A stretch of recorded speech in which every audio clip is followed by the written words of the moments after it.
Bought myself a Harley yesterday. Still got my gold wing back there.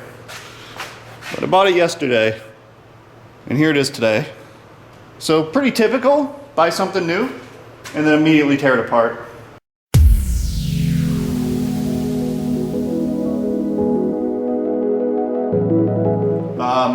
Well, it's new to me, it's not new.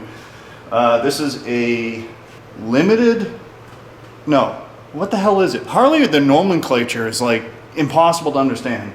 This is an ultra limited CVO. It's a really nice bike.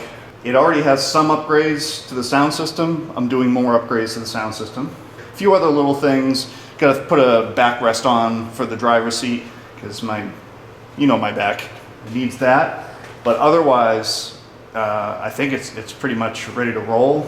I fought Harley as much as I could. I've owned every bike you can imagine over the years. And for whatever reason, it was never a Harley, mostly because I thought they were overpriced. I still think that, but I had to try it. I mean, it's midlife crisis, so you gotta have a Harley. So I'm gonna pull the existing screen out of here, and there's nothing wrong with it, it works, but it doesn't have Android Auto on it, and I really love having Android Auto, especially on a motorcycle, because you already know the system, it's so easy and it's quick. I really like having it because you don't have a lot of time to look at a screen or touch things. So it's very functional, and I think it's safer, to be honest. That's at least how I'm justifying it to myself, to make myself feel better about it. Let's go with it because I can justify things that way.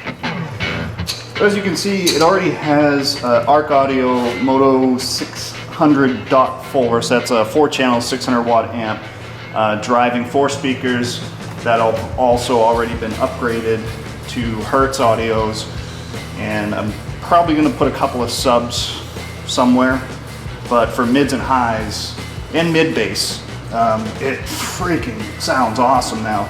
I had to take it off because the guy whoever set this up originally had the EQ on the amps and the cutoffs just in horrible places, and now I thought I was going to have to replace everything, but I got it sounding pretty damn good. Now that we've got those settings correct. I think I'm going to pull the amp out completely first because I believe this amp is mounted directly to the head unit, the factory head unit.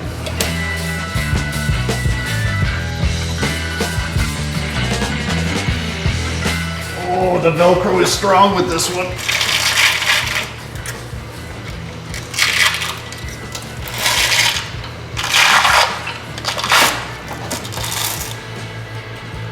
That's some good Velcro.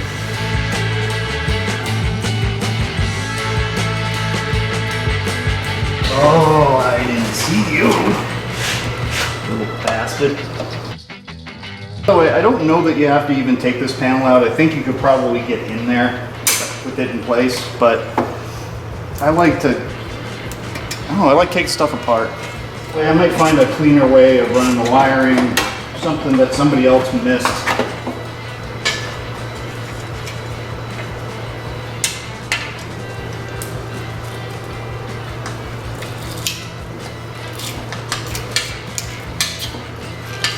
GPS antenna, and we'll need that where we're going. Wow, is this thing bolted like crazy. Everything is bolted to everything. Really well built, like well bolted together. I mean, I've had a lot of different bikes and I've seen the way a lot of different companies do things. And Harley, you wouldn't think would stand a chance against the assembly quality of a Honda. But man, these bikes are really well built. So I can't get this radio to clear the front. I'm hoping if I just back these pods out a little bit, that'll give me the space I need to push the gauges forward and clear it. But I don't know for sure if that's going to work. But I think it will. Maybe, maybe not.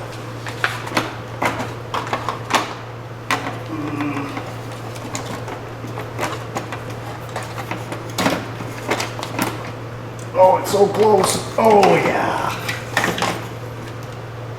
there we are. Would you look at what just showed up? Like, talk about timing. I did not time that on purpose. But went with the Power Acoustic. It's a very reasonably priced unit. I'll link it down in the description. And we'll see how this thing does. Not really going to be using the internal amps of this at all because we have that 4-channel amp, so I can't really tell you how good that is. But the interface is really what's important, because no matter what, powering motorcycle speakers off of just a head unit, it's just not enough power in these head units to drive, you know, down the highway and really have it sound good anyway. So most of you are probably going to do an amp anyway. Here's our new guy. I really like the high gloss. That's going to look nice, and a little bit bigger screen than the factory too. And so they have all the mounts set up, ready to roll. That's really convenient. And you've got plenty of slide adjustment here to tighten the screen up if you need it. But that looks, even brake and clutch. So that way you don't install it this way, because, you know, it'll say brake and clutch. Because otherwise, how would you know that it doesn't go in like this? Clutch, brake. In all seriousness, if you've got your bike apart like this, and you need a sign to tell you which side it goes on, I don't know how you got it this far apart. Oh, that fits pretty much perfect. So they give you this harness. That looks like that would go right into the Harley harness. This is going to go into the radio. I don't know what this is for. And it's fused. So yeah, plug and play.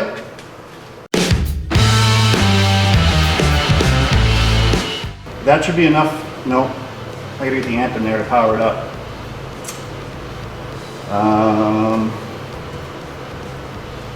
Actually, in theory though, this should light up.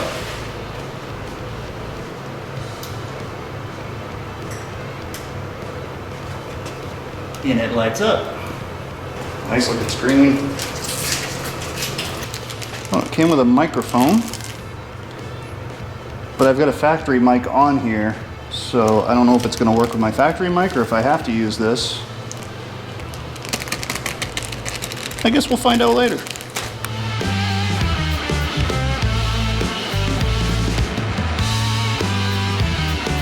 This is pretty cool. It actually uses all of the original factory hardware. It doesn't even come with any screws because it is just a direct swap. I'm going to need to use this microphone. I'm guessing the microphone for the original one is in that head unit. But I'm going to show you a trick. Instead of mounting these friggin' goofy things somewhere, the bracket, give this a squeeze, a twist, and you can actually pop off this little mic cover. And there's the little mic itself. We're going to drill the hole and just have this cover show. And then the mic will put in behind it and put it in epoxy. I hate drilling into paintwork, but that's the best place for this thing, is right up on the dash. So I think it'll look all right. I just hate doing it. It makes me cringe. But we're gonna do it anyway because we are not gonna clip this stupid friggin' mic somewhere. I've identified the place for my crime. It's gonna be right about here. It's still behind the windshield, so it should be pretty well protected from wind, and it's up high where, you know, level to my voice, so it should work the best there. What we're gonna do is just throw a little bit of painter's tape over that area. And that's to help keep the paint from wanting to splinter when you drill.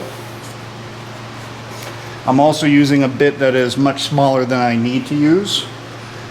And that's in case the edge gets roughed up at all, because I have very little room. I don't know if you can see that. That's not going to cover much of a mistake. So drill the smaller hole, and then we will use a die grinder and slowly sneak our way up on the size we need. Oh, I hate doing this. I'm going to run it backwards first. So I get my hole started. Now we will go forwards, and we're very light pressure, very low speed.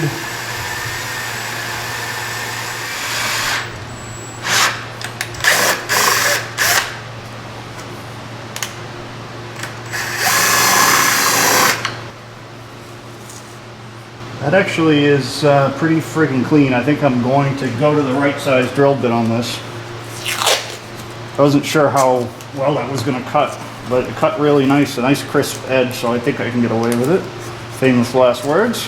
Tiniest little dab of super glue.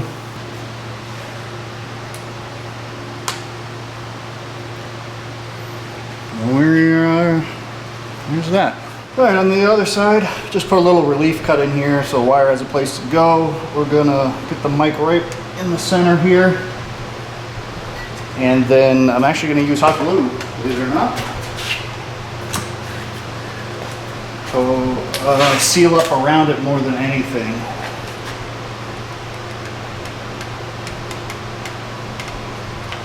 And you don't want it like completely uptight against the grill if you can avoid it. It'll actually work better if there's a little bit of an air gap there because the holes around that are pretty small. And then we're just gonna bake it in glue from the backside. And do a little around that wire to protect it as well. That's all you need to do. So I got it cleaned up. It's not as clean as it could be, but it's certainly better than it was. I'm just gonna slap it back together on the front here, and then we'll mess around with the new head unit and see how it does. Well, let me tell you, that power acoustic did not last long in this bike, and I will tell you why. It's not a terrible radio, and if it was in a car, it would probably be fine, but it's in a motorcycle. Everything worked great. It was a little laggy on the screen, which is annoying, but you know, the hand controls worked, and it did the thing. It was fine. It sounded good, and the interface was good enough. Android Auto worked nice, and I liked it until I rolled this bike out of the garage and brought it outside. The screen is unbelievably terrible on that radio. It's so dim on its highest setting. I mean, it was a safety issue, honestly, because it takes a minute for your eyes to adjust from the road down to the screen. And in those, even if it's a second, that 1 second on a bike is really important. That could be the difference between going home or going home in a body bag. So I ripped it out after that first ride. It was just very obvious this was not going to work for me. And I don't know how it works for anyone else, honestly. It is really a terrible screen. So I went to the next step up, which is the Soundstream Reserve, and that's what you're looking at now. Install-wise, exactly the same. In fact, this is actually the mic from the old radio. I just put the mic from this radio in that box when I returned it, the Power Acoustic version. So I didn't have to do anything different, which is great. Same thing, hand controls all work, all of that's nice. Difference is you can see the freaking screen in direct sunlight, in indirect sunlight. Obviously at night it dims down. It's just night and day difference in terms of screen quality, and your eyes don't need to adjust. It's very easy. That other one, when you had a map up, God help you, because the little lines, you know, the resolution was great, but you couldn't see it. This one's been phenomenal. We'll power it up here. Powers up very quickly. It's up and running, you know, when I have my phone plugged in, well before I could even drop it into gear. Great screen quality. What I changed was this little pocket. I don't know, I think this is maybe, holy moly. See, the thumb controls work nice. That was really loud. So I actually took the back out of whatever this pocket is supposed to be for, because it's not very deep. I put some nice EDM rubber in here, and this is where I just plug the phone in. So we'll just connect the phone, and now that the back is out of this, the whole phone can slide right in. You close it, done deal. You can see the Soundstream just picks it up pretty quickly and gets you loaded up with your Android Auto. The microphone feature works excellent, up to about 45 miles an hour. I can just talk at a pretty normal voice to it, seated well back, and it picks it up without a problem. On the highway, it still works, believe it or not. I do have to speak up when I'm on the highway and kind of lean forward, or it'll mishear a word here and there. But it works amazingly well, better than the factory one did. Nearest bathroom, I got a crap on deck that could choke a donkey. Sorry, I didn't understand. How do you not understand that? It did understand, you can see it on the screen. But so, yeah, so that works out great. The radio itself, really, you can see how responsive, it's like instant, which is much better than that Power Acoustic one was as well. But for settings, you have your multi-band EQ, funky EQs on motorcycles. You need a different EQ at low speed than you do at high speed. It's really funny how the wind plays with that. But you have every setting you could ever want on this thing. It is very much designed to be a a motorcycle radio. It's set up for a bike. I've been super happy with the ability to customize it. Sound quality is excellent. No noise, no hums, no nothing. It's just, it works. And you'd notice that in something like this because this is going through that additional amplifier and could make a lot of noise, especially on, with the ignition on these bikes. They're very, very happy with the noise floor. It is basically zero. Radio works and actually works pretty damn well. It's got decent reception. I don't use it very much. I'm pretty much always on Android Auto, which works phenomenal as well. So this thing has been on the bike installed. I've been riding it all summer, about 5 or 6 weeks or so on this. And I could not be happier with it. I could not be more disappointed with the Power Acoustic one. That was just a colossal waste of time. But as far as the install goes, the install video still works because it literally is the same thing. This is just as plug and play with your thumb controls and everything. Everything just works. Really, really, really happy with it. So as always, everybody, thank you very much for watching. I really do appreciate it. Any questions, comments, concerns, and or criticisms, throw them down in the comment section below me. Otherwise, have a great day.